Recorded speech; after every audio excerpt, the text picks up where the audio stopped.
বাজারে নতুন করে দাম না বাড়লেও চড়া দামে আটকে আছে ভোজ্য তেল, আলু ও পেঁয়াজ।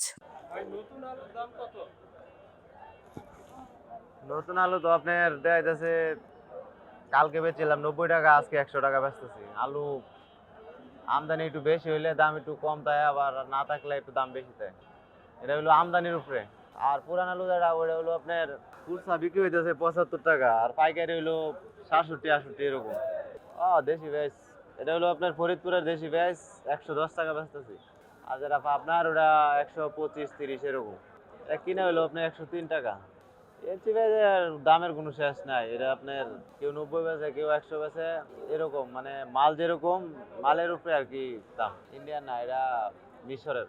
আগে তো মানুষে যেরকম 5 কেজি 10 কেজি নিত, এরকম যারা 5 কেজি নিত ওরা নেয় 2 কেজি 3 কেজি সর্বোচ্চ। এই আদা রসুনেরই তো আদা দাম কম। আদা নতুন আদা আপনার 120 টাকা বেচতেছি, আর ওই পুরান আদা বেচতেছি 170-60 এরকম। তবে স্বস্তির খবর, আমনের নতুন চালের সরবরাহ শুরু হওয়ায় দাম কিছুটা কমতে শুরু করেছে। ডিম ও ব্রয়লার মুরগির দামও কমেছে। অন্যদিকে বাজারে সবজির সরবরাহ বাড়লেও দামে তেমন প্রভাব পড়েনি। গত সপ্তাহে সবজির দাম আজকে এই সপ্তাহের ভিতরে প্রায় 5 টাকা 10 টাকা প্রতি কেজিতে সবজিতে কমছে।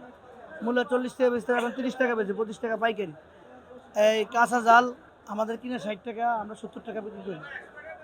তারপরে পটল 30 টাকা কিনা 35-40 বিক্রি করি। ঠিক আছে, চিচিঙ্গা 30 টাকা কিনা 35 টাকা বেশি। ওই দুন্দুল 40 টাকা দিয়ে বেশি। এই মানে আমরা তো মনে করেন খুচরা বিক্রি করি, আমরা 5 টাকা লাভ করি। ঠিক আছে, কোনো কোনো ক্ষেত্রে আমরা কিনা দাম বেশি। এখন নতুন সব সবজি আপডেট বাজারে, কিন্তু সবজির দাম কমতেছে না, বুঝলেন। এই সিজনে মূলা 20 টাকা কেজি হওয়া উচিত, চিচিঙ্গা 20 টাকা কেজি হওয়া উচিত। হ্যাঁ, মনে করেন অন্য যে সবজি সিম 40 টাকা কেজি হওয়া উচিত। মাছের বাজারেও খুব বেশি পরিবর্তন নেই। বাজারে নতুন আমন ধানের চাল আসায় দাম কেজি প্রতি কমেছে 3 থেকে 4 টাকা। প্রতি কেজি মোটা চাল 50 থেকে 53 টাকায় বিক্রি হচ্ছে। গত সপ্তাহে এ ধরনের চালের কেজি ছিল 54 থেকে 55 টাকা। বাজারে সবচেয়ে বেশি বেচাকেনা হয় বিয়ার 28 ও পায়জাম জাতীয় চাল। এ ধরনের চালের কেজি বিক্রি হচ্ছে 59 থেকে 62 টাকায়। এমানি চালের দর গত সপ্তাহে ছিল 60 থেকে 65 টাকা। সেই হিসেবে কেজিতে কমেছে সর্বোচ্চ 3 টাকা। এছাড়া 3 টাকার মতো কমে মিনিকেট বা চিকন চাল বিক্রি হচ্ছে 70 থেকে 72 টাকায়।